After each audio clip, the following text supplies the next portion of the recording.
నమస్తే. తెలంగాణ వచ్చి కూడా 10 సంవత్సరాలు దాటినప్పటికీ తెలంగాణపై కుట్ర జరుగుతుందని మాజీ ఏఐసిసి నాయకులు బక్కా జస్సన్ గారు ఆరోపిస్తారు. నమస్తే. నమస్తమ్మా. ఏం కుట్ర జరుగుతుంది తెలంగాణ మీద? మీకు కనబడతలేమ్మా ఏం కుట్ర జరుగుతుందో? తెలంగాణ ఏం కుట్ర జరుగుతుందో మీడియా వల్ల కనబడకుంటే ఎట్లా? మీడియాకు తెలుసా ఇది? హైదరాబాద్లో 144 సెక్షన్ ఉందని 2 రోజుల పాటు ఎప్పటిదాకా ఎప్పటిదాకా ఉండే 27/10/2024 వెళ్ళి 28/11/2020 నెల రోజుల పాటు ఉండే. ఎవరు పెట్టిన సంతకం ఇది? Commissioner of police Hyderabad.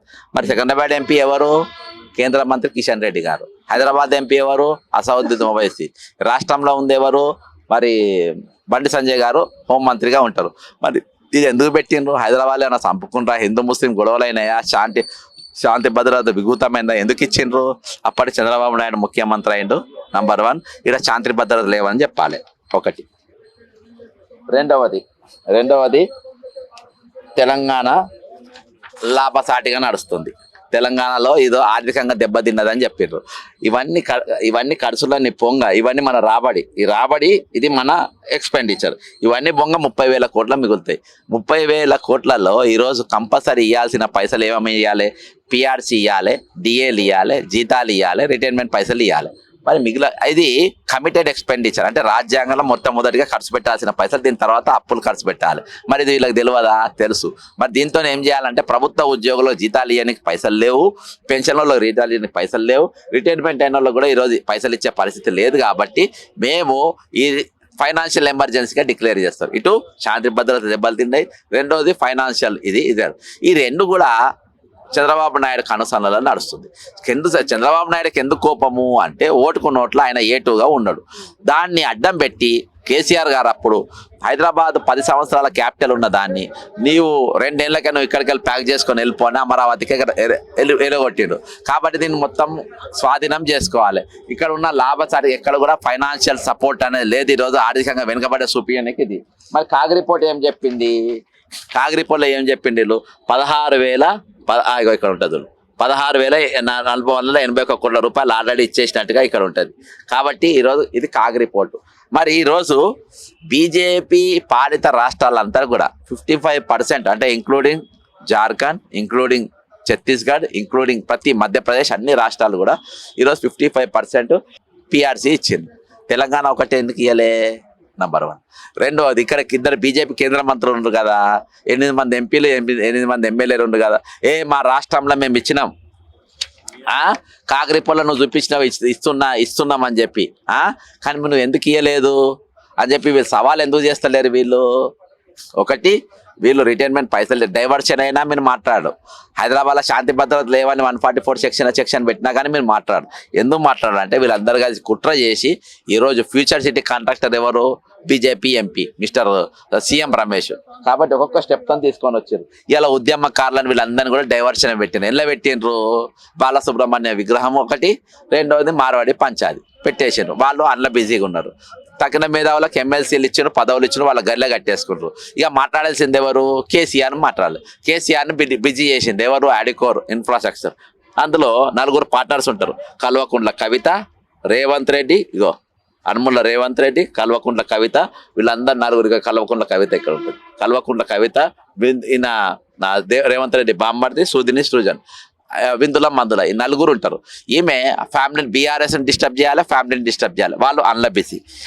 ఇక అందరు బిజీగా ఉన్నారు. కాబట్టి ఇది దొంగతనం చేయడానికి రైట్ టైం అని రేవంత్ రెడ్డి తన చేతులు కలిపి కేంద్రంలో ఉన్న గవర్నర్ గారు కూడా మౌనంగా ఉంటారు. గవర్నర్ గారు ఇంతకుముందు త్రిపుర ఉప ముఖ్యమంత్రిగా ఉంటారు. ఆయన పీరియడ్లో అక్కడ శాంతి భద్రతల విఘూతం కలిగినాయని అక్కడ అందరూ అంటూ ఉంటారు. ఈరోజు ఏ ఇష్యూ పైన ఆయన మాట్లాడు. హైదరాబాద్ పైన ఈరోజు జరుగుతున్న ఫ్యాక్చువల్ రిపోర్ట్ కింద మాట్లాడు. హైదరాబాద్ మున్సిపాలిటీ ఎక్స్పాన్షన్ జరుగుతుంది, హైదరాబాద్ ఒక ఫ్యూచర్ సిటీ వస్తుంది. కానీ ఈరోజు తెలంగాణలో అది భాగం కాకుండా చేసే కుట్ర. కాబట్టి ఈరోజు చంద్రబాబు కుట్రలో భాగంగా నరేంద్ర మోడీ సపోర్ట్తోని, రేవంత్ రెడ్డి సపోర్ట్తోని ఈరోజు తెలంగాణ విఘూతం చేసే ప్రయత్నంలో ఉన్నారు. ఇందాక మీరు ఒక ఆరోపణ చేశారు, తెలంగాణ కేంద్ర పాలిత ప్రాంతం త్వరలో కాబోతుంది అని. ఎందుకలా? ఇప్పుడు ఇవన్నీ చెప్పినాక ఏం శాంతి భద్రతలు లేవు. ఫైనాన్షియల్ ఎమర్జెన్సీ ఉంది. ఇక కేంద్ర పాలిత ప్రాంతంగా చేయనికే కదా ఇదంతా కుట్ర. ఇది ఎవరు కాకుండా చేయాలి, వాళ్ళ ఆధీనంలో ఉండాలి, వాళ్ళ వ్యాపారాలు మొత్తం వాళ్ళే ఉన్నాయి. కాబట్టి వీళ్ళని ఈరోజు వీళ్ళకి ఎట్లా ఇస్తాం, మేము ఏ విధంగా ఇస్తాం, కాబట్టి వాళ్ళు గుంజుకునే ప్రయత్నంగా ఈరోజు వీళ్ళు చేస్తూ ఉన్నారు.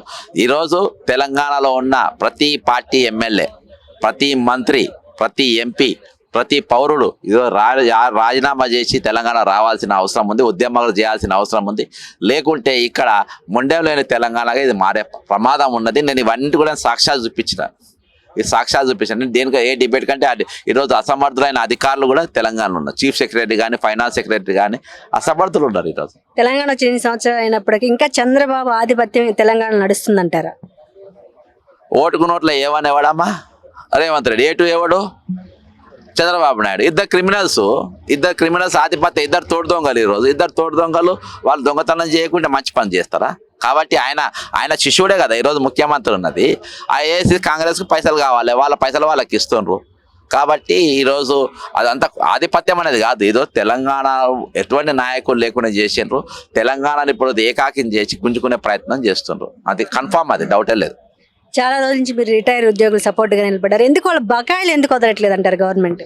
అది రాజ్యాంగ భద్రత ఉన్నది. వాళ్ళ కాగిరిపోలో చూపించారు. వాళ్ళకి ఏం చూపించాలి? ఈరోజు ఫైనాన్షియల్ ఎమర్జెన్సీ చూపించాలి. ఫైనాన్షియల్ ఎమర్జెన్సీ చూపించాలంటే ఏం చేయాలి? ఈరోజు కమిటెడ్ ఎక్స్పెండిచర్ లేదు. కమిటెడ్ ఎక్స్పెండిచర్ ఏంటి? రిటైర్మెంట్ వాళ్ళ బకాయిలు, ఉద్యోగుల డిఏపిఏలు వాళ్ళందరూ చూపించాలి.